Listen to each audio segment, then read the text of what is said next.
So,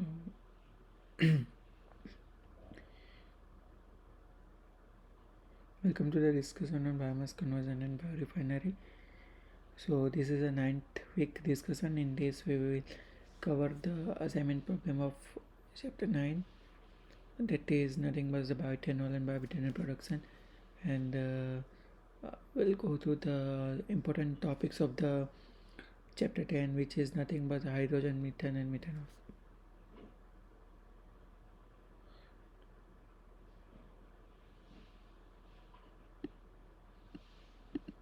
I think asking me to use something. Okay.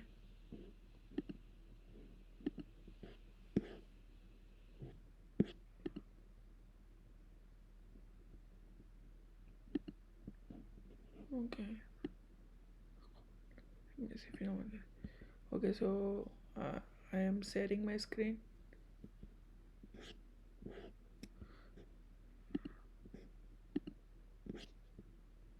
So yesterday only I landed into the Australia. Now I'm in the Australia. So I didn't get proper time for preparing the lecture. So but anyway, I trying to cover as many things as possible. And if you any doubt, any questions, you can ping me. You can WhatsApp me. You can call me, or you can. Sorry, you can't call me now, but you can drop a mail to me. So today I think the most of the part is already get discussed in the Friday's discussion, but let's see how much we can go into it, and that's why. So uh, whatever limited discussion which we can able to do today, it's good for the good for you. Still now no one is joined. I don't want to wait. I will record the session and I will send a link of YouTube video, and please go through it. If you have any doubt, I'm sending my WhatsApp number and as well as the mail ID into the lecture. So this today's the discussion. Welcome to the discussion of week 9 of biomass conversion and biorefinery course. uh, we'll start with the problem solving from the week 9 discussion, that is bioethanol, bioethanol, and week 10 discussion is all about hydrogen, methane, and methanol fuel. And as always, the course instructor is the Professor Kaustuba Mohanty from IIT Guwahati. And if I will give my introduction, then my name is Vaikumar Mahant. I am a PhD scholar in IIT Madras, and these are my mail ID and mobile number. You can take this for your reference. So last week we discussed the bioethanol, bioethanol, and in that also, let me take the highlighter. Okay. So in that we visited various process of processing the bioethanol, that is basically the fermentation process.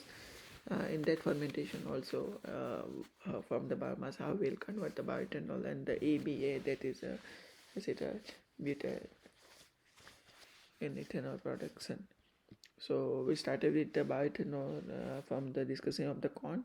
So I will touch I will not go into all detail of the last week's discussion, but mainly the main points, as well as the questions asked, 7 questions asked on the whatever the topic is there. I will cover all these things, and I will see what are the answers of the 7 questions. And basically, if we talk about the bioethanol, then the majority countries are producing bioethanol from the maize or corn. So in India, generally we are not into that much into the producing of bioethanol from corn, because corn is the we are using it for the eating purpose, or in the food chain it is there.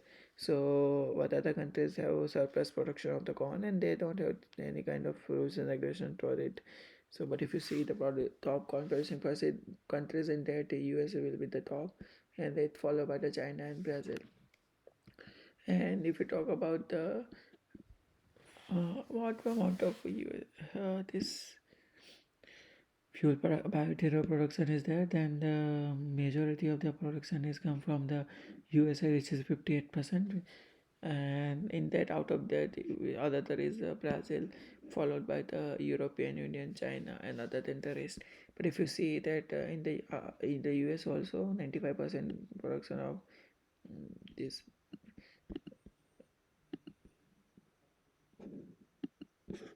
comes from the cornstarch only. So corns will be the fundamental uh, product for the producing the bioethanol. If someone is there, no.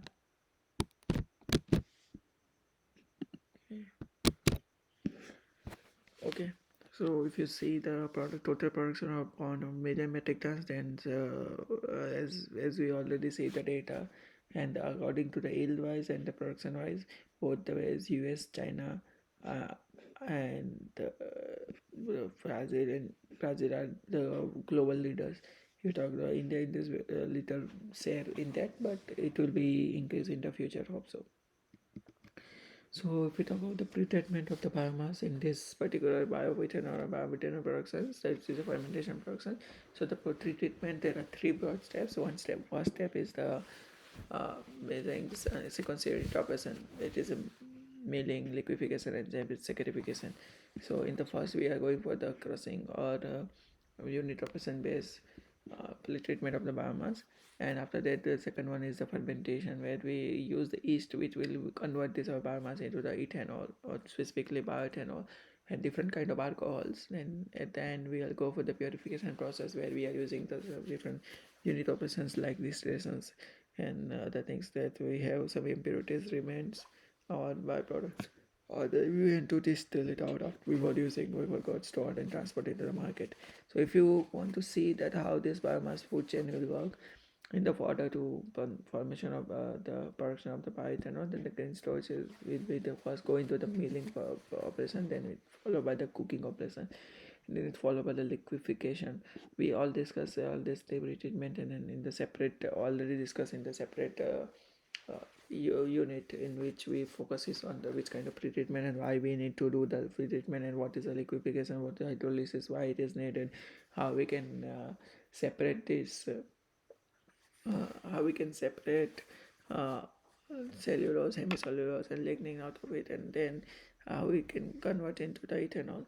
That will take care of by going through these processes, and then eventually we come to the fermentation process, where we are getting the desired product, and with the help of it has some different mixtures also. And we are using some operations like distillations and absorption on membrane. So removing purify our products, and at the end we'll get the ethanol fuel, and then it will store into the fuel market, and what are the remaining products are there in the solid form, which is still used as a different and the different applications we would try them at, and that dried grapes will also go to the directly to the feed market for the animals, and they have some if you can call that they have some different applications. So in the ways, milling is the first unit of person, and there are two different kind of milling which we are generally taking care of for ethanol production. One is a wet milling and another is a dry milling. So the question asked in the assignment that which is the correct sequence or steps for the ethanol production. So you can see that first we start with always with milling, and that cooking, and then liquefaction and fermentation. So this is the answer: milling, cooking, liquefaction, and fermentation. This is how this answer come. Okay. Then if we talk about the milling in specific, then there are different ways of milling. We have covered all these things, but just for the glance, because I did not get time, because just now yesterday only I landed, and I didn't get proper sleep and many other factors. So uh, I didn't able to convey much more detailed information on the week 10 discussion. So better we can focus on a week 9 discussion. In that, some important parameters are they be useful for you. So dry milling process and wet milling process. In this, if we talk about the dry milling process and corn flour, I don't want to cancel this session or postpone. That way, I don't want to waste the time. That's why, because tomorrow is the last date for you to submit the assignments. Basically, we will see the whatever amount of discussion which can able to do today. So corn flour production and mass formation into dynamic process, and this corn kernel is made into the flour without separating the individual nutritional compounds and then mixed with the water to form mass. And then with the second step is the saccharification, where we are using it's kind of the cooking process in a high temperature cooker. What is the mass which we have with the help of thermophilic enzyme we use it, and the enzyme's name is amylases, which will convert that into starch into the sugar. And eventually we'll go to the fermentation, where the sugar will be the basically fermentation is all about the how we'll convert the sugar, which is basically the glucose and all, into the final ethanol. So if you go over the weight milling process, in the weight milling process, steeping is the first step, where the corn kernels was soaked into the helping sequestration of the individual nutritional components and fibers. Then it's second step is the grinding and separation, where we are corn will be separated out from the rest and contains the fiber gluten compounds and starch compounds. And whatever the fiber gluten compounds is there, we can use for the animal feed, and whatever starch compound is there, which we can use for the fermentation, and from the starch we convert into the glucose, and converting glucose and other molecules, sugars, and then we can go for the fermentation. After fermentation, we go for the ethanol to form the pert, and then we go for distillation. So distillation, ethanol is distilled out from the other impurities or maybe alcohols. Right out of it, whatever the distillers, diagrams, and soluble, go for the animal feed generation. So this is how this weight milling, dry milling, and cold starch hydrolysis process looks like. So in the weight drilling, steeping mill, wash mill. Again, washing is there in every step, other step. So make the consistency of a product. And the same if you talk about the dry milling or grinding, then filter, maize kernels are there, then filter, grinder, mixer, slice, tank, set cooker, cookie tube, and then eventually go for the liquid mixer tank. It's going to say protocol, just protocol, that code starts hydrolysis process is there, filter, get that mixer. At the end, you will go for the saccharification and fermentation, take the glucoamylase and GSSC will be the yeast and the other enzymes which you are using, and at the end you will get the ethanol. So is there anyone? No, no one is there, no request is there. Okay.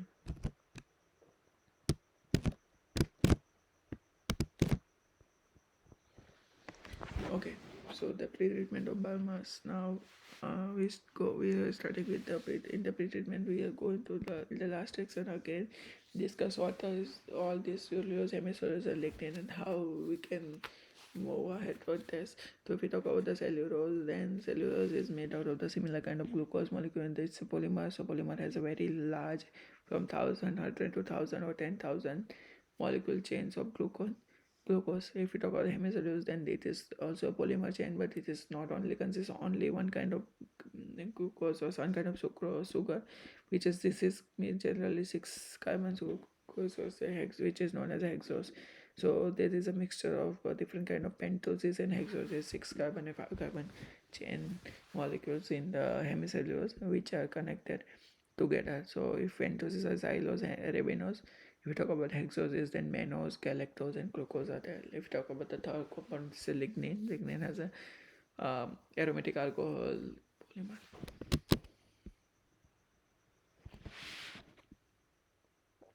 Okay. Okay.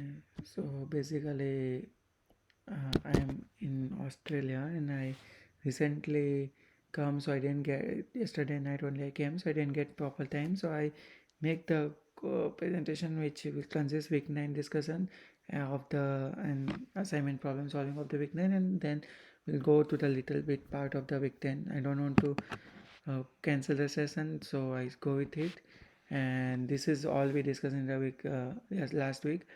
Now we'll just observe, we'll see to the assignment problem of this mostly.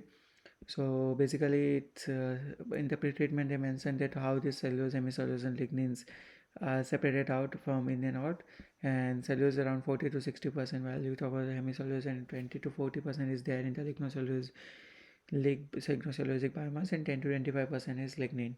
And there are questions based on which kind of bonds are there on the glucose, and how it will be affected, and how we can go for the hydrolysis and all.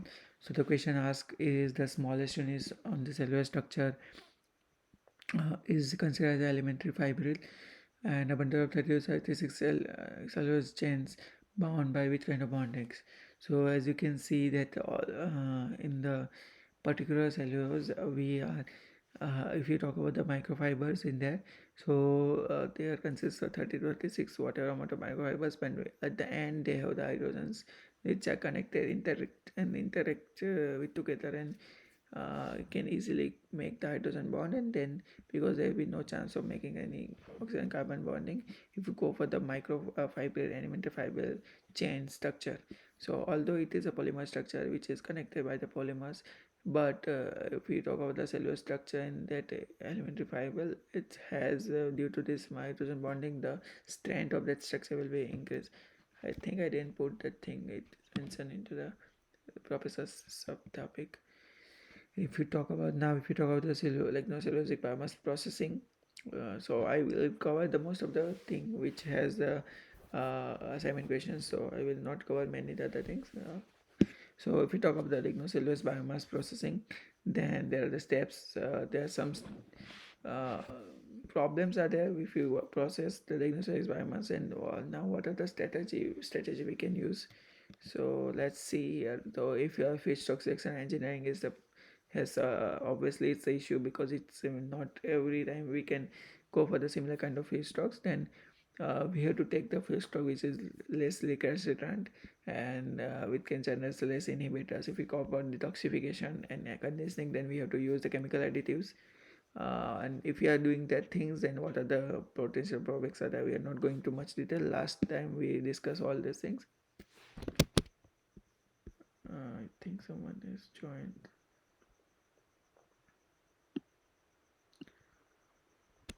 Okay, so sorry if you actually I yesterday only I landed in Australia, so there was no chance to taking lecture today, but somehow I managed, so I don't want to cancel the class.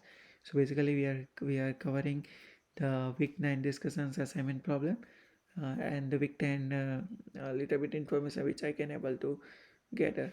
So we are not going to much more discussion today, but yeah, week 9 discussion assignment, all the problems we some 1 2 already went, and now we are discussing important point of week 9 and the assignment questions based on it.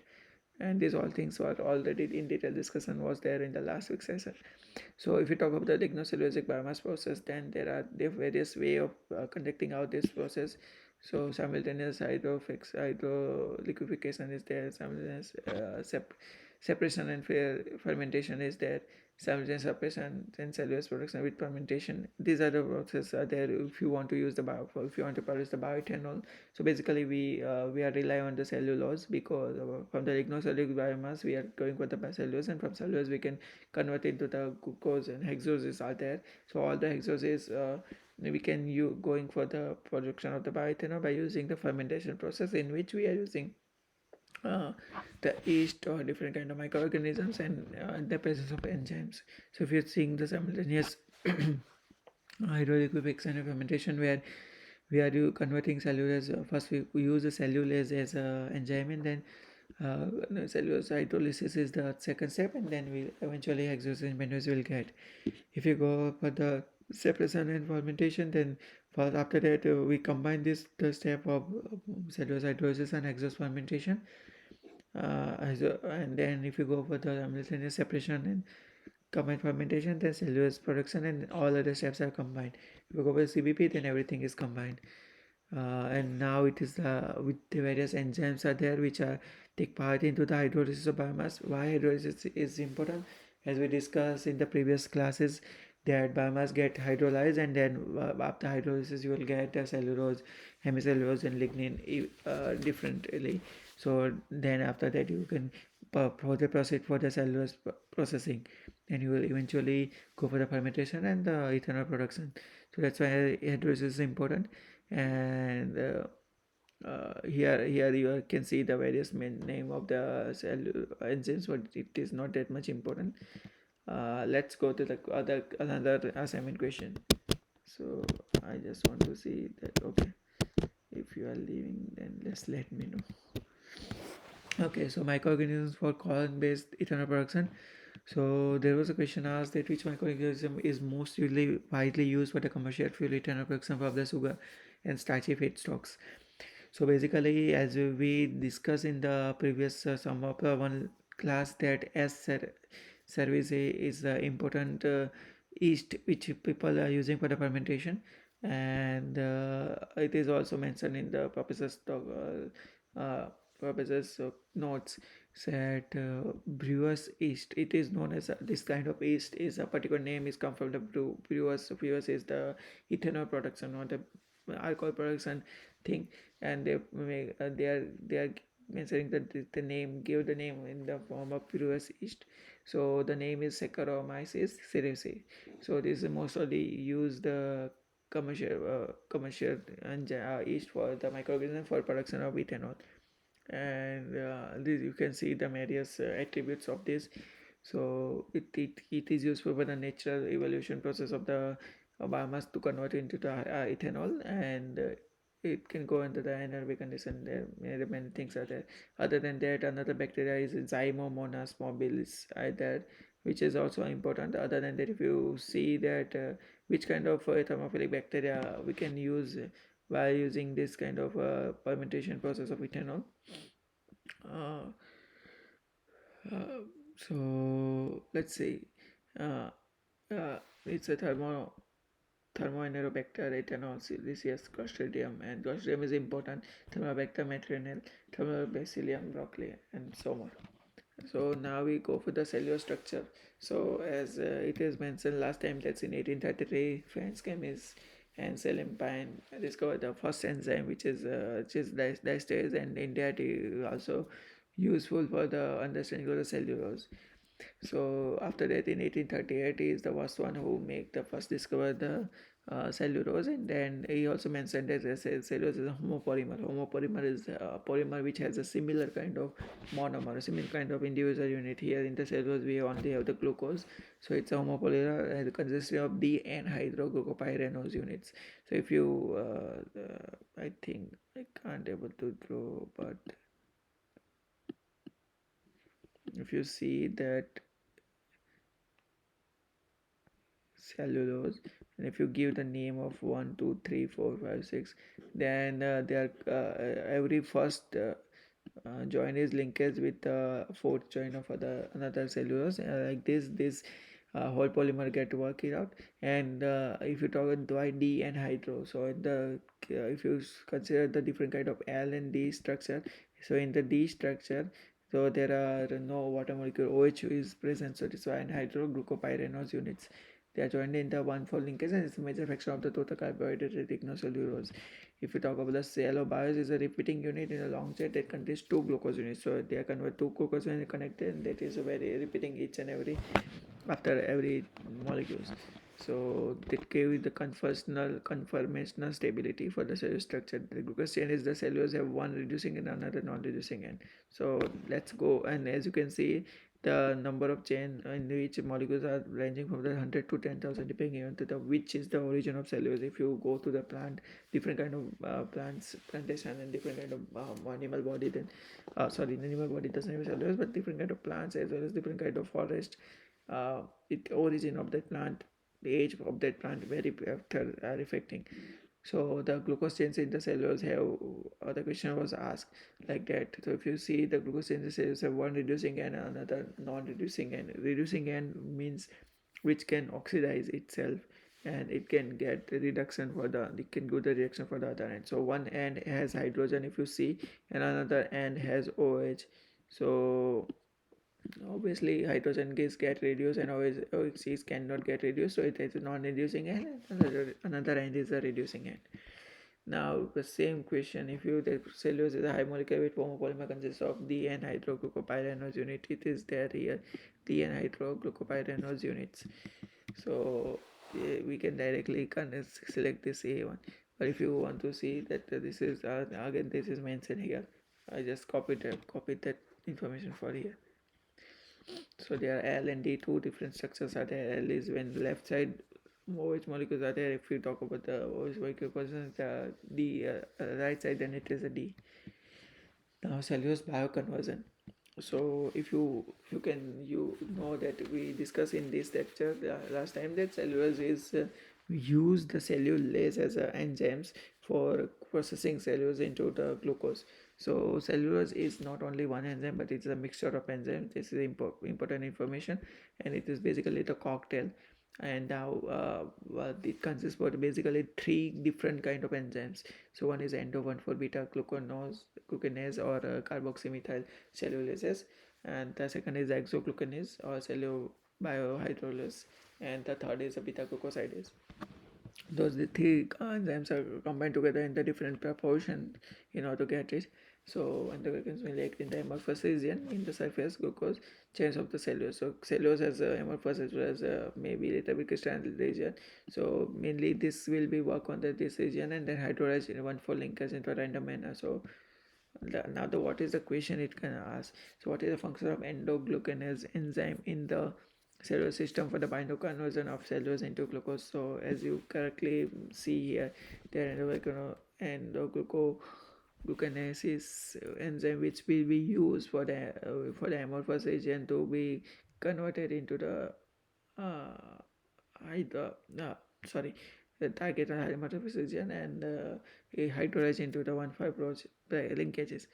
So here it is mentioned it hydrolyzed the beta 1,5 linkages in the random manner. So this is the answer. Now if you go for the cellular system, this is how this all these endoglucanases and exoglucanases are combined together. So cellular system is make up of some various kind of cocktails of enzymes. So these are the list. You don't need to remember, but you can at least get the information that which kind of different kind of enzymes and depending on their purpose and applications are combined together to form the cellulase and how it will be worked in the industrial sector for the production of the bioethanol. Now there is a SSF process over there. Last time we discussed simultaneous saccharification and fermentation process. So in the two steps are combined together. So saccharification is the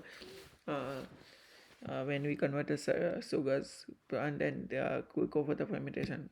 So here you can see the raw material go for the pre-treatment. Then the pre-treatment will be after the pre-treatment you will get the hemicellulose hydrolyzed. Same here, and after removing the hemicellulose, they will go for the cellulose and lignin. Then from that you will go for the enzyme production. So very few lignin particle is there. So whatever it is there, we go for the SSF body where you will simultaneously convert into the sugar and you add the enzymes and yeast at the same time. For that you can use the semi-hydroxide which can be useful for the yeast production, and externally also you can produce the yeast, and then all these things you can combine together in SSF. So the two things will be coming doing performing here. The one is the saccharification which converts cellulose into the glucose, and the other thing is fermentation process. We using this eastern enzyme we will get the final product of bioethanol, but it has the impurities which is unreacted biomass at the end and another byproduct. So you have to separate it out by using the various unit operations. So distillation is most preferable as it is a liquid medium. So at the end of the distillation you will get lignin and ethanol. Sorry. So in the SSF, if you are like you can convert SSF into the CBP, SHF, and SSCP, SSCF. So here you can see in SHF, and this is SSF, simultaneous hydrolyzation and fermentation, and simultaneous purification and fermentation. So in this enzymes are converted into the liquid medium, and then you will go for the fermentation. And in this SSF, everything is combined together. But if you can see the yield, it's only 9.8, and it's more than the it's almost double that yield will be higher in the SSF process. Now there was a question asked in the SSF process. Sorry.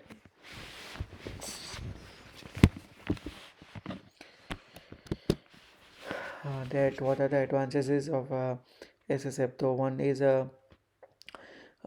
first, if you talk about the advantages, major advantages are the increase of hydrolysis rate by conversion of sugars that inhibit the cellulose activity. Another lower enzyme requirement, higher product yield, lower requirement for sterile conditions since glucose is removed immediately and bioethanol is produced. Shorter process time and less reactor volume. So here you can see that biomass, pretreatment, enzyme production, distillation, bioethanol. This is all the whole picture of the SSF. And if you go into how it just look like, then biomass production pretreatment will be done. Then what are the pretreatment biomass is there, it is going into the finer fermenter, because of all the reactor where we are going doing the fermentation process is known as a fermenter. The produce enzyme and hydrolysis and everything will be put together. We add the material, we are doing the mixing of this fermentation process. At the end you will get then ethanol out of it. And the question asked is, what is or what are the major advantages of simultaneous saccharification and fermentation? Then if you can see here that it required lower amount of enzyme, and the process time is short and rather than not longer, so longer is not answer. But if you see the less reactive volume, so the answer is lower enzyme requirement as well as the less reactive volume are the answers for the SSI process. So this is how you can get the answer. Another important discussion of the last chapter was ABE fermentation, or acetone, butanol, ethanol fermentation. And in a one shot, you are converting from the lignocellulose biomass, you will convert in the simultaneously acetone, butanol and ethanol as a final product. So in that you are doing the pre-treatment as usual. Every time we are doing the pre-treatment of the biomass from the quad C5 6 inhibitor. We convert cellulose and hemicellulose into the sugars, and then these are the various free treatment you can use, and that can be, you can combine it for the enzyme production, and then it will be reduce your step up the process. Detoxification, these are the methods you can use for the detoxification. This is, I think, it's not covered under the professors, but I just put it here for your understanding purpose. So strand development is there, process integration and intensification. You can combine these processes and modify this process according to your need. And at the end fermentation will be there, so you are going for the fermentation and various different kind of fermentation process, like okay, want to keep running generation this okay, I think paint. Okay, and then you will get this acetone, butanol, ethanol as a product. Now in this sections there was a question asked that biomass date kinetics in ABE fermentation are described by which expression. So what is a date kinetics? Date kinetics is the kinetics in which biomass will be finally converted into the work, and whatever the biomass is there, it is um, like if you talk about the inhibitors, if you reaction is going on, and if you have the inhibitor in it, so which can stop the reactor reaction, and that will be known as a that kinetics process. In that it is mentioned in the professor slide, this first order biomass date constant and mu it will be using by this process. So answer is the first order. I think last time maybe we discussed or not, I don't know, but if you want more discussion you can just let me know. We can discuss this how this reaction rates and metabolism mass Biorefinary equation will be helpful. So these are R1, R2, R3, it's all are the rate equations, and how they will convey each other, the how you can rely on each and every one. Today we are not going to much more detail. So in this ABE or acetone, butanol, ethanol fermentation process, one is we can convert it, we can divide this process into three steps: upstream, mainstream, and downstream. In the upstream, we have the pre-treatment reagent recurrent detoxification process, where we are using the waste, biomass waste. We are going for the removing the impurities, separator, and we have pre-treat the biomass, and we go for the next step, which is the mainstream, where we were using the enzymes for the hydrolysis, and then fermentation process take place. So this is a major part where your reactions take place to convert into the final bioethanol or bioalcohols in this case, or and it's acetone. And then after this you have to separate it out. So we can start with the decanter. Decanter is separate out the on the basis of the specific gravity or density, and then you go for the distillation process, where eventually you will get to get stripper as well as this is stripper operation, then the distillation operation. Different columns is there. and you will get butanol, acetone, as well as ethanol out of it separately. And here it is looks like this, that this is whole cycle of how we are producing this AB. No need to go for much detail, but yeah, there was a question asked: in the acidogenous steps of AB fermentation, the substrate glucose is converted to which? So this is, I put the screenshot of the professor discussion. The AB fermentation is a biphasic process that converts sugar into acids. So acids are which kind of acids? Acetate and butyrate. And then it will be eventually converted into the acetone, butanol, ethanol. So if you go the first step, and which is the nothing but the acidogenesis step, then primary products are acidic metabolites, which is nothing but the acetate and butyrate. And then the metal is shipped to the solventogenesis, then acid assimilated into AB solvents. So answer of the question is acetate and butyrate is the first sugar get converts into after the acidogenesis process. And the other question is, what is or are disadvantages of using ionic liquid as a pretreatment method?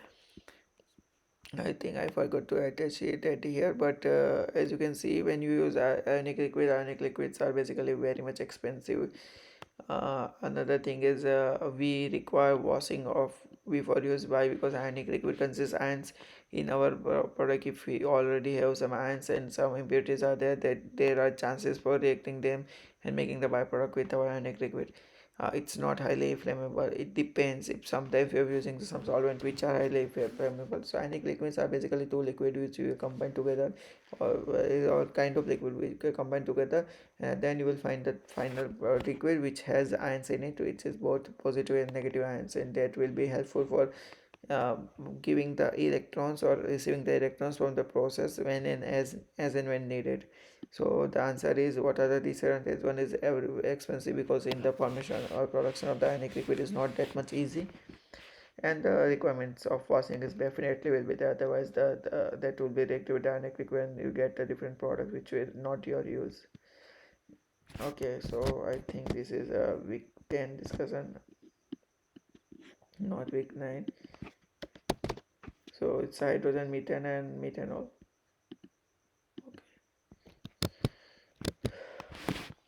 Sorry, I'm not sitting properly because I don't want space. So the week 10 is the hydrogen, methane, and methanol production.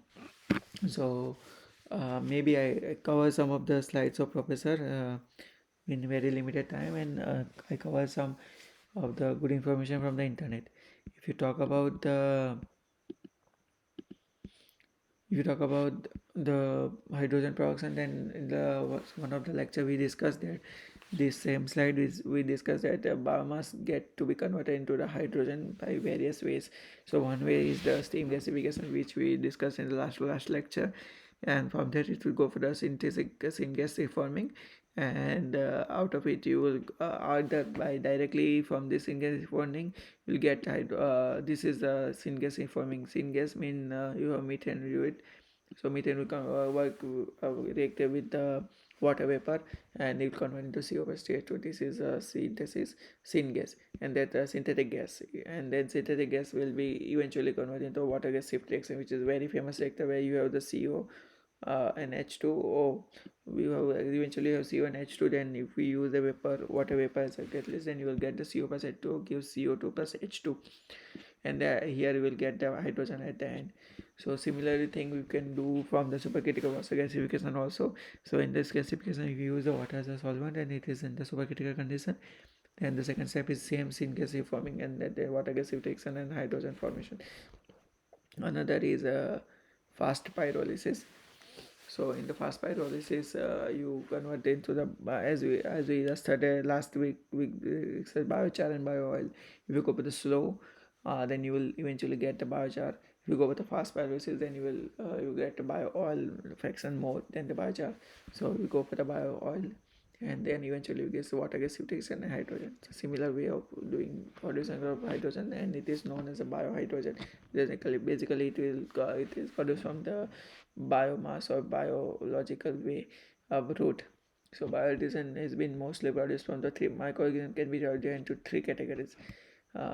It can be biophotolysis of water using green algae and cyanobacteria, which are also known as the blue green algae. So you can use the green algae and by using the biophotolysis process you can convert it into the biohydrogen. Another is a photo decomposition or photo fermentation. So this is a biophotolysis is different than the photo fermentation of organic compound using photosynthetic bacteria. They will use the different kind of bacteria. And then there is a dark fermentation, where dark means you without using any light source or energies in terms of sunlight and all you are converting this process of fermentation into a dark medium and anaerobic way. Then you convert into by using the black fermenting bacteria. So if you want to see that dark radiation is you can see the sunlight is it's a microalgae is there. So dark reaction is never come across the but this carbohydrate reaction is known as a direct reaction. And direct photolysis and indirect photolysis, there are two different way. If you have microalgae, and microalgae is reacted with use as a microorganisms, and then you convert into final this different kind of biomass into the step of the biomass, and by using different enzymes you will get the bio H2, which is nitrogenous mediated. So other than that, heterosized. So don't need to go much more detail, but these are the some kind of process step which you have to remember if you want to remember. Heterosized is a heterocatalyst is pro something is like that, I forgot. And it is a PSI dependent and anoxenic photosynthesis process. So this is a process step where uh, uh, you will see that indirect biophotolysis of water, there are two stages, one and stage two. So in the stage one, and this pH2 and pH1 photosynthesis 1 photosynthesis 2 will be take place. And in that firstly you will get 2H2O electron. H nu is the solar sunlight, and then eventually you will get whatever the product you will get, you are using the PS1, then eventually it will again give you the you are providing the H nu, and you will get the electrons, and electrons will be going to the cell material. You are adding CO2 over there, and then it will go into the fermentation. And after fermentation you will go for the nitrogenase or hydrogenase processes, and then by using it at the end you will get the hydrogen. And these are the molecules which are used for the ATP, and hydrogen H plus will be converted, and then it will be again use it here. So whatever H plus is converted from the first PS2, it will be also, and eventually it will get used into the stage 2. And other than that, due to nitrogen you will get the oxygen nitrogen minus over here, and this here you have to add the hydrogen oxygen nitrogen over here, but you will get remove it out of the system. And this is how indirect photolysis and direct photolysis is used. Basically maybe you are little bit not understanding interpreting different enzymes, different process steps and all. So there is no need to do mugging up the things. It will be not that much useful for your exam point of view. This is for the information point of view how this looks like. We can discuss more if you want to discuss into, and specifically we can give some time to understanding how these things work out. So if we talk about the same thing is here mentioned over here, but in this if you just see that the fermentation is going to occur here, which is not direct fermentation. So whatever the product you are getting at the end, it will convert for photosynthesis carbon fixation process, and from that eventually you will get a fermentation. While you can, if you directly use the biophotolysis process and then you directly connect the light source into your furnace into the biomass, and then you will eventually get the final product out of it. But here you are not using the light source directly to your final product. You are making in between one step of that which is or intermediate reaction, and at the end you will get that intermediate product, and that eventually that product will convert into the, by using the fermentation process, the final product of hydrogen. Now if you talk about the photofermentation for hydrogen production, so basically photofermentation is how the light is useful in the biomass, and we are using for the photofermentation process, and then you will get the hydrogen. It's very simple in this term, but actually this is using some particular kind of algae, particular kind of bacteria. So we have the bacteria known as a purple bacteria. so bacteria, and then we have to give them the carbon sources and nitrogen limited nitrogen environment, or it depends. Sometimes we require excess of nitrogen also. So depending on your requirement, you can provide the limited or excess nitrogen, and those purple bacteria, and they are taking these light sources, and whatever the carbon source is your biomass. So biomass has carbon that will be converted into the eventually get converted into the cellulose and all, and then eventually with the help of photochemical process you will get the hydrogen out of it. And if you react with the oxygen, then hydrogen is converted to water. So you have to make sure that oxygen will be removed from your final product, so then you will get hydrogen, and you will not get any CO2 out of it. So so this is a process where you are the PS1, PS2, we see photosynthesis, reverse photosynthesis to go for the blue-green algae, hydrogenous spurs in that stage 1 and stage 2. I think this is part of the process again. To H2 and O2, then it will go for the glucose is converted. We are giving the CO2 into it, then it eventually go to the stage 2 where fermentation will take place, and then the cell material is go for the blue algae, green algae, blue green algae. Different kind of color of algae is there, so which are generally used for the this medium of microorganism for producing of the hydrogen. Now this is all about the photofermentation. Now we will go for the dark fermentation. So as you can see in the dark fermentation, what we are doing first, we are taking the biomass, mostly the lignocellulosic biomass, or the biomass which we want tends to convert into the hydrogen. So biomass is first treated, and then hydrolysis is definitely there. So you get converted into the separate out the sugars out of it, basically cellulose and hemicellulose and lignin out of it, and then you are going for the dark fermentation. And what are the products of the dark fermentation? You should get the two eventual products. One is the hydrogen, and another is organic acids. So first thing, first we this is the I took the slide from the professor. Actually, I wanted to put some videos. I wanted to go for detailed discussion and detailed explanation of process, but due to time constraint, I didn't get small video, one thing, and I didn't get time to prepare the slides, which will be useful for that. Maybe next week I will put it into it. So the pyruvate is first of all this pyruvate and all. It's firstly glucose converted into intermediate product which is known as pyruvate, and then it is format. It will to form converted to the format as well as acetyl CoA. Pyruvate formatalized and faculty and base, and you will get this 2 acetate 2 ATP as 2H2 plus 2 CO2. And then another way the pyruvate is converted to CO2 and SiCO by the pyruvate feed oxyreductase, and this is to reduce the ferrodoxin in the stick base. So this is the compound which is made of by this. You don't need to remember. I think it's just for the understanding, but understanding, but better you can have understand what is actually mean. So pyruvate so this is a we have some acetate format like this is a pyruvate. It is a it's pyrrole in it structure, and other than that it has ferrodoxin oxidoreductase. It is now ferrodoxin oxidoreductase is the kind of enzyme which are particularly used. So it's known as a PMRF process, and here pyruvate format lies. Lies is again that enzyme. Now if we talk about the dark fermentation, so this is all about dark fermentation, but here now which are the anaerobies, or which are the different kind of enzymes which you can use here. So which can, and what is the production capacity of the particular enzyme.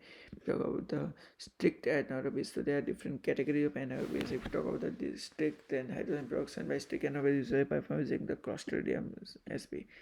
So this is a enzyme which people generally anaerobies means which are enzymes which are working on the without the presence of the oxygen or air. So this process is very sensitive to oxygen, so we have to make sure that there will be no oxygen, or there is no exterior contact of the oxygen is also there. Then that's where we are using the reducing agents. We added them, and then the oxygen is converted into water, and then we can separate it out. These enzymes involved in the hydrogen peroxide by strict fermented microorganisms is hydrogenase. Okay, so so if you are whatever enzyme you are using in hydrogen which has the microorganism which you mentioned, it's strict fermentative, then it is known as a hydrogenase. This enzyme is very sensitive to oxygen. Here, hence anaerobic conditions that do not allow contact with oxygen is necessary. The hydrogen yield from this process generally higher. Though you can see the Clostridium thermolactam, the 3 mole per hydrogen per mole of lactose. So Clostridium butyricium, then it's 95 millimole hydrogen per CO2 from start, but it's 3 mole is the highest production of yield of this hydrogen out of it. This, so why we have to worry about the yield? Because the major priority is when you want to go for the hydrogen production, then the major concern is what is the techno-economical constraint of that process. And for the, if you have to understand that when you go for the microorganisms and enzyme-based process, then we have to produce them, and for the production of microorganism we have to maintain the temperature pressure condition according to the growth of these microorganisms, and for that we have to spend a lot amount of money. Other than that, for the specific formation of microorganism and enzymes, it will take a uh, lot much investment. So then we have to understand which microorganism will be best for our overall procedure. Now if you talk the another kind of anaerobes, then it's not the facultative anaerobes. Anaerobes, the facultative anaerobes is called the enterobacter sp. The advantage, what are the advantages? Now there is two different things. One is strict and another is facultative. Strict are the therapies which we are using, we have to control the oxygen. With strictness is there, we have to maintain the oxygen value, we have to maintain the level of oxygen, everything is there. But if you talk about the facultative, where this is a major advantage, they are less oxygen sensitive, where you don't need to perform, don't have to be take care of oxygen value much more stringently, like this. I think someone is there. Okay, I'm reading. Okay, so actually we are discussing about with 10 content of hydrogen, methanol, and methane and methanol peroxide. And unfortunately, as I traveled to the Australia, I'm now in Australia and I will be here for next 3 months. So I didn't get proper time for making the presentation of week 10 content, but the major content is all about fermentation and all.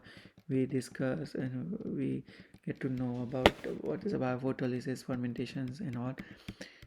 But in the next lecture I will again cover this part when you are going for the assignment problem of this thing, and then we cover in much more detail and what are the meaning of this all the anaerobes. If we talk about the fermentation in general, so dark fermentation has two different kind of anaerobes. Strict anaerobes, where you have to always worry about the oxygen, what is the concentration of oxygen, and what is the limited excess or amount of oxygen is there. But another is a facultative anaerobes, where you don't worry about oxygen, and the hydrogen production yield is lower in this one. If you go for the strict one, then you will get more hydrogen production.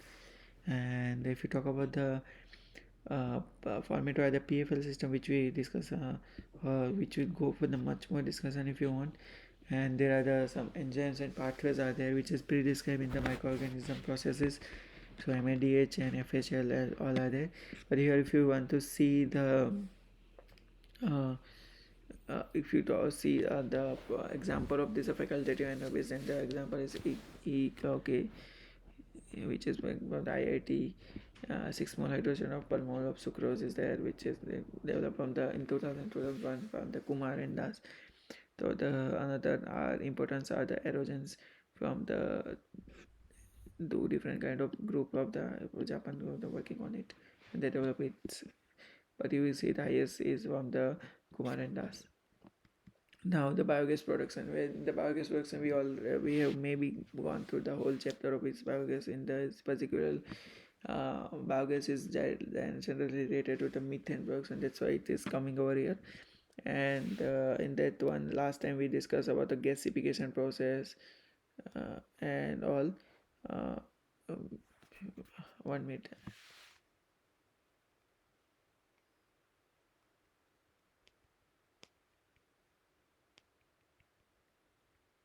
Sorry, I need to drop.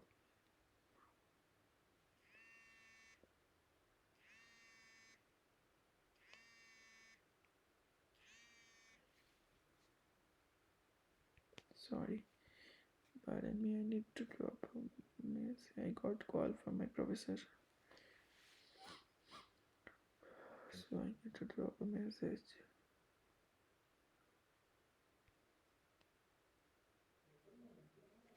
Okay, so biogas production is we have gone through it, and there are process of the gasification process and digestion process, anaerobic digestion process. So basically, bacteria involved four-step degradation of organic matters in anaerobic digestion for product biogas productions. So biodegradable substances, whatever the fermented hydrocarbons, fat, proteins, everything is there. Okay, wait, give me 1 minute.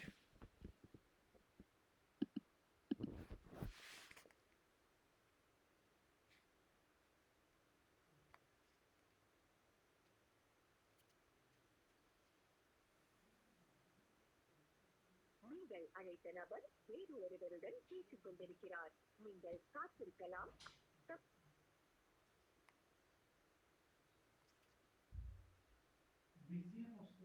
நீங்கள் அழைத்த நபர் வேறு ஒருவருடன்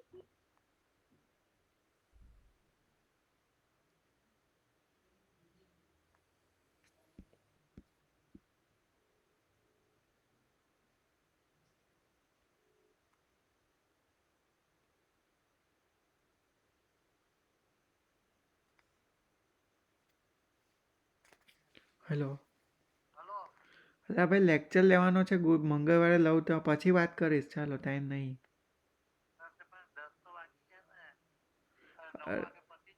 7 થી 9 મારો અહીંયાનો time નહીં, તો અહીંયા અંકલેશ્વરનો મતલબ ચેન્નઈનો ટાઈમ 7 થી 9 હોય. ઇન્ડિયાવાળા અટેન્ડ કરે. મારા ત્યાં ચાલુ જ છે લેક્ચર. ચાલો, પછી વાત કરીશ. 9 વાગ્યા પછી ફોન કરીશ.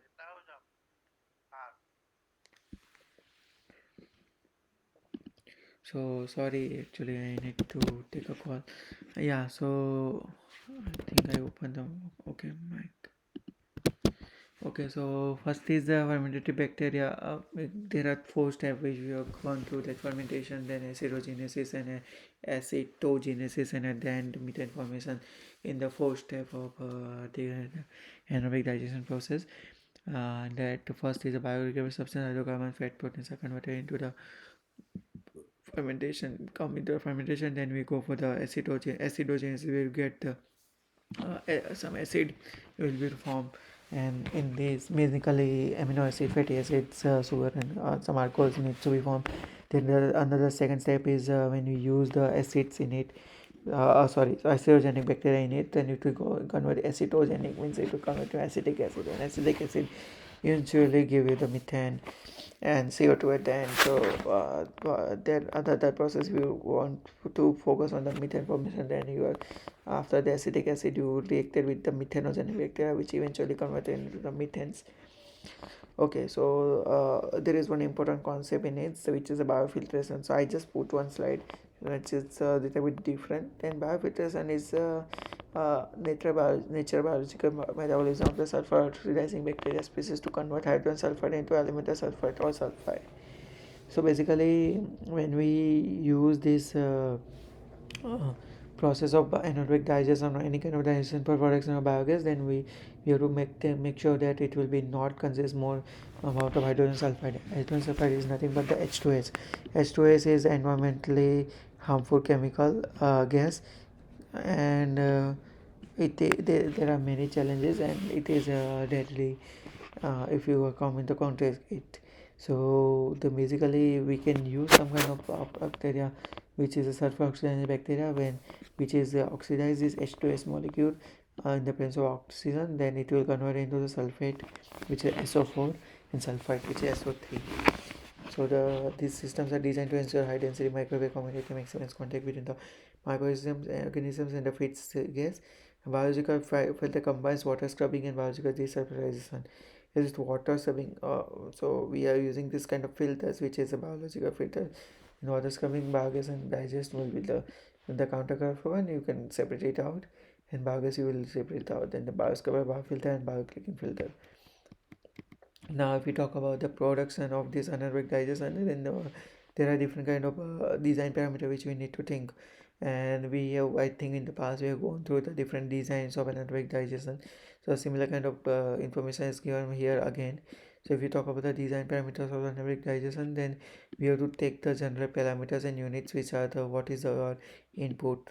In the input you have to rely on the what is the mass flow rate, what is the concentration of particular volatile organic matter, what is the S content in the input concentration, and what is your biomass in it.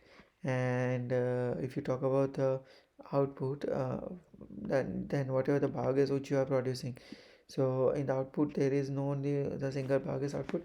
You get your product here, and at the same time you will get residue product as well as the some byproduct and unnecessary products. So whatever the biogas is there, so you need to fix what is the volumetric flow rate at the volume, which is the capacity of your plant. If your volumetric flow rate is some meter cube per day, so that will be your capacity of your plant. Then what is your concentration of methane you are getting it in the biogas, so how much concentration of methane is there, and another components, what is the composition is there, and what is the liquid acid which is there left at the end, what is the flow rate coming out of that liquid acid, what is the concentration of it. And whenever you are loading the parameters, so in the parameters you have to think that hydraulic retention time is there. I think someone is connecting. Okay, so actually I again and again I'm telling this fact because you will not feel that I am not basically we covered the week 9 discussion, and currently we are going for the week 10 discussion. But as a time constraint, as I am traveling and I just travel and just reach here in Australia, so that's why I didn't get time to prepare a lot in this one. But mainly I cover next lecture will cover much more in detail week 10 along with the assignment problem. So here we are seeing that we already went through the hydrogen production by using the fermentation, photosynthesis, photolysis and other process. Now we discuss of biogas. In that biogas also the important point is to design the biogas anaerobic digestion system.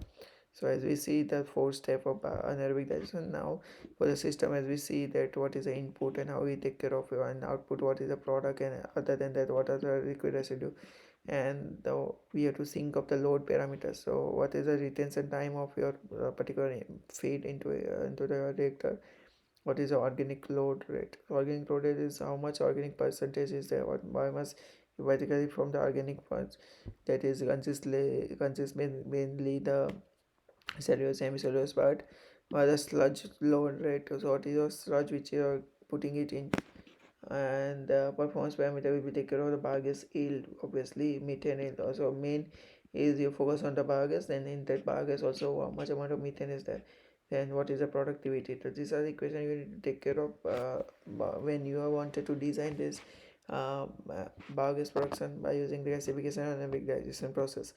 So it should be meet some following application specification also: absence of water and gas leakages, operating temperature of 35 degrees centigrade, which is the mesophilic condition for the methanogens bacteria. So methanogens bacteria, it's not basically thermophilic bacteria, they don't require the thermophilic high temperature requirement. So mesophilic conditions will be okay for the lower temperature around 25, and this whole system required high corrosion resistance because of presence of bacteria, and you get acid genesis process, acidic acid, different acid you will get. So your instrument or your reactor should be not reacted with the acid to make the corrosion easy to maintain, low cost, affordable. Obviously it will be everywhere if you have to take care of it. The biogas digester were designed to withstand the pressure subjected to during the operation. So whatever the pressure it will be generated while producing the biogas, you need to take care of it so that your apparatus should be withstand that amount of pressure. The maximum shear stress on the register adapted from the classic work by Zero. Now Actually, now I just want to cover the professor's slides that they discuss about different kind of digesters. So this is a very well-known digester which we are using for the biogas production, which is fixed dome digester, which is a fix. It's inside the underground. There mainly if we are looking into the India, and then if you go for the gobar gas plants and all, they have this kind of setup in it. So this is basically fixed dome based digester, and then after that it can modified also. So it's a which is a there is another way where you are not fixedly fixed properly. That is a another is a floating type. So in that difference is that fixed top part of the digester is different. Here it is a floating type. But if you use the fixed dome digester, so this is a fit tank of your biomass will be going inside, and then eventually fermentation will be take place. Some days will be passed, and they will get whatever the solid part is you are removing by using this medium. Whatever the methane will be generated biomass will generated, you will remove it out from this way. What are the disadvantages? These are fixed on register are the spaces sealants are required, but there are your everything is fixed. So if your pressure is increased, then there will be chance of the leakages. So technical skill and for construction and the sealing agents will be required. The pressure get fluctuated, which can be come into the leakage of the gas. Another is, let's say I mentioned the floating dome register, which is discovered by the Jasubai Patel from 1956. In this, it is working in Papua New for the Goba gas plant, and this design was approved by the. This is the small questions if it will come, or it will be just for understanding that where you get approved in India. If you want to design this digester, so Cardiovascular Industries Commission in Long Bay, where that time there was no specific design criteria and specific technology is there. So basically it has a side has an inlet from where slurry is fed to the tank, and the same thing is there, but here the part is this is not properly the fix like this. It is a floating, and then slurry is maybe made for the inside for the 50 days, and then from the bacterial fermentation will get expansion. So you don't need to worry about the pressure control over here. It get expanded, and your pressure get took care of it, and you can remove your biogas as per your need. Now if we talk about the methanol productions, so methanol is it is mentioned by the professor that methanol is also green solvent, as well as if you produce a ethanol by using green methods, and then it has also characteristics as a fuel. It can it can a better alternative for the various clean source fuel, and it can be utilized with hydrogen, with the production of hydrogen can able to we can able to produce hydrogen out of methanol. So but how this methanol get produced? Methanol get produced from the nature gas. So mainly when the conventional process, people are using autothermal reformation and different kind of process for the methanol production. So nature gas is CH4 is there. We have to go for the CH3OH. So we have to correct it with some kind of molecule which we give it converted this methanol, this syngas into the methanol. So first we converted methane to syngas, synthetic gas COH2, and conversion syngas to crude methanol, and then we can distillate crude methanol and achieve the desired purity. So here you can say steam and nature gas are there. So steam and nature gas are there, then we go for the water gas shift reaction, and then uh, we will get the CO and H2O synthetic gas out of it, and you can again use it is known as reforming process. Now if you want to convert reforming, this is a reforming process. Now steam methane reforming, if you want to give the whole name, then this is steam methane reforming. Then whatever the synthetic gas COH2 or CO2H2 you will get, it will get convert into the hydrogen, uh, which we are purging, and whatever the methanol water is there, which we still remain inside it. And then we can go for the distillation process, where you can remove the methanol water, because methanol is lower boiling point. You can get it to distillate, and then and from there you will get the water. Now how this green methanol works? If you want to produce methanol as a green process, and then it can use it as a green application, because methanol has various applications. One of application is a solvent, and it is known as a green solvent also when you use it in by using the green produce it by using the green process. So first of all, in the production, you take care of the processes which are specifically green in the nature. So if you use renewable energy for the energy electricity production, and you have a good electrolysis, and from this hydrogen is transformation is there, and then another thing is sustainable carbon capture. So whatever process you are using is whatever the carbon dioxide is generating in that process. If you are capturing in there is whatever the carbon CO2 produce, you will use the absorption tower or some kind of process where you can absorb the CO2, mostly in the absorption by K2CO3. Then you can convert it into whatever the hydrogen is, you convert it into the green stage, green ammonia, and then you can convert it into methanol.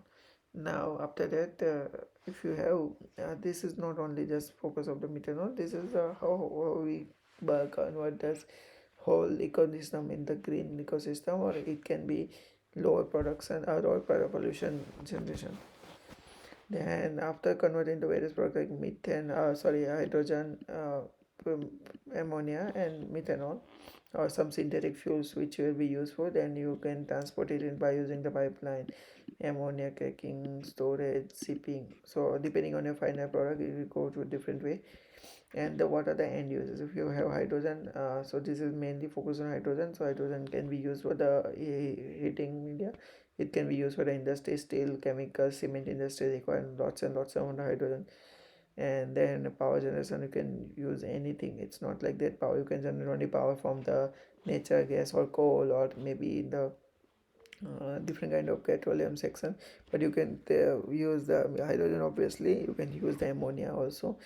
Ammonia, if you react it, it will eventually give the hydrogen, and you will get the power generation. Methanol also can use for it, as a methane also one fuel is there. If you have the other chemicals and all, it can be used for the transportation sectors also.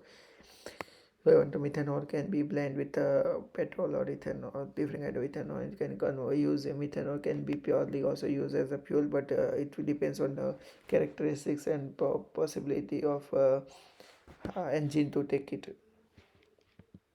Now if you just want to see the methanol use, then these are the methanol formaldehyde, which is known as methanol. These are some chemicals which are you make from the methanol. The chromethanes, methylamines are there, ethane and propane you can convert it. Solvent, as a solvent is also is there. Other uses are there. Biodiesel, you get the methane in it. Dimethyl ether, if you want to produce 10%, is the major application of the methanol into this DME production. Petrol, it is blending with the petrol in the major countries like US and another western countries. In the methyl to methyl propionate, ethers, ethanoic acid, and these are the major applications. If you see that in our life, if you are using many chemical products out of in our life, like whatever the acrylic coating, mattress foam is there, herbicides if you want to make the herbicides, septic glass, lights, windshield, in door panel, in the car, and anything which we are using it. Okay, so it required methanol out of it. Lumber is there, adhesives are there, moldings, vinyl additives, everything's are we. If you want to produce in the chemical industry, then methanol take a important part in all these processes. Okay, so this is how methanol is important. So sorry, as I told you, due to limited time and all, I got only 1 to 2 hours for making the whole presentation. So basically I did not able to cover many of the factors, but I covered major things. I covered all the 9 week bio, butanol and bioethanol chapters, all the assignment problem, the important details. And other than that, definitely some part of this methanol, hydrogen and methane production.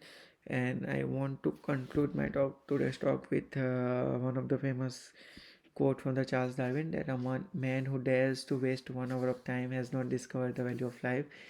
So that's why my travel time got wasted. So I don't want to waste your time, and I don't want to cancel this lecture also. That's why basically I didn't cancel and I took the lecture. If you have any questions, we can go into it, rather as Here it's night in Australia. So if you want to ask any questions, or maybe you can drop a WhatsApp message to me. And with this, I want to just close it down for the today. Sorry for limited discussion, but I don't want to take your more time. So with this, uh, have a great time. um, keep learning, start learning, and if you are giving the exam for this subject, all the best in your preparation. And if you have any doubt, if any question, so you can reach out to me anytime. Thanks a lot for attending or listening this lecture on the recorded platform.